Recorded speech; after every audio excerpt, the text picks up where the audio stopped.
The Curse of the Umbral Knight. These words are historical for Deepwoken and its player base because it was the first time we had ever heard of a curse or even an enchant. I'll be explaining its origin, effects, and its unfortunate fall from grace. If you haven't seen my last video on my Seltorian horror build, go check it out because I make full use of my enchanted dagger to make a sick PvP build. We are so close to hitting 25k and it would mean a lot to me if you would like, subscribe, and comment if you support my videos. As always, enjoy. The Curse of the Umbral Knight was at some point your favorite enchant. You might not know it, but I do, because this enchant was goddamn clean. Before the release of Deepwoken, Infernasu provided this beautiful teaser that left the entire community staring with their jaws dropped. I'll show you what I mean if you haven't seen this before.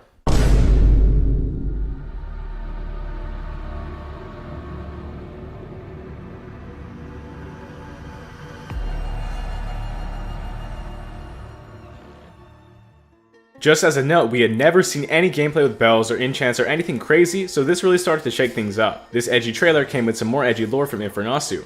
Cursed by the Umbral Knight, shall my blade give a bloody sight? Is vengeance truly the only way in the darkest of nights? What if the bane of its existence is tarnished in a fight? Or will it be absorbed from the sword that's in my right? This curse used to be insane, both visually and from a gameplay standpoint. Back in the day, Umbral Knight used to activate on every single M1 and sent out basically a shadow clone that would mirror your damage. You could still parry this clone, but if you messed up, expect to take double damage. It was genuinely crazy and awesome to look at, placing this enchant at the top of my wishlist. But you couldn't just use this curse whenever you liked because it had a huge downside. Supposedly, if you didn't grip a player once a day, your character would be wiped or be sealed into the sword. This wasn't confirmed or anything, but I assume your clones would sometimes attack you if you didn't have your curse trained. This does make sense because in the lore that Infernasu said, a man agreed to a pact of immortality but was sealed into a blade. This enchant was super good, and then the nerfs came. In January, the Curse of the Umbral Knight was changed for optimization purposes, whatever that means. Keep in mind, Deepwoken at this point was super laggy without the Roblox chunk loading, and I could see why it had to be changed, but currently Deepwoken ping and FPS work fine, so I don't know why they couldn't just add this back. I know they have the effect somewhere, so if you comment #save Umbral Knight, maybe they'll change it back. And along with this change, the downside of the curse was also altered.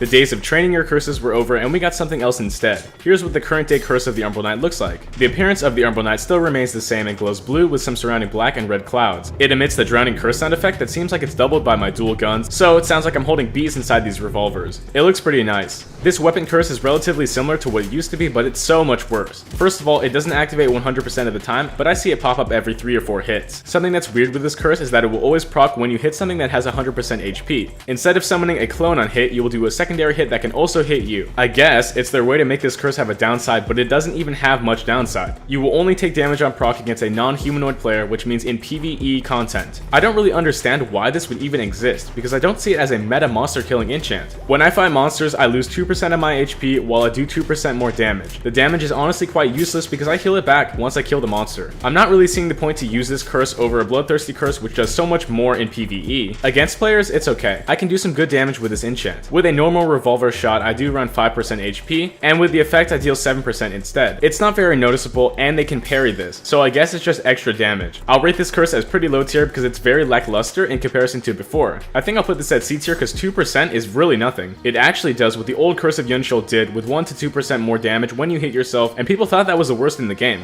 It's just a shame, seeing this enchant being slammed to the ground with an effects nerf as well as the honestly weak downside. You can even time your parries to guard against Umbral Knight, but it's right after it hits instead of a delayed hit like Providence Thorns. I'm just sad that it's so terrible with unjustifiable downsides. I don't think anybody thought this enchant was going to be overpowered in PvE, so why are we being punished in PvE, not PvP? I'm very disappointed that the first shown curse is now considered one of the worst. Regardless, comment #save Umbral Knight if you want to see some sort of change. That's all for today, and thank you all for watching. Have a good one.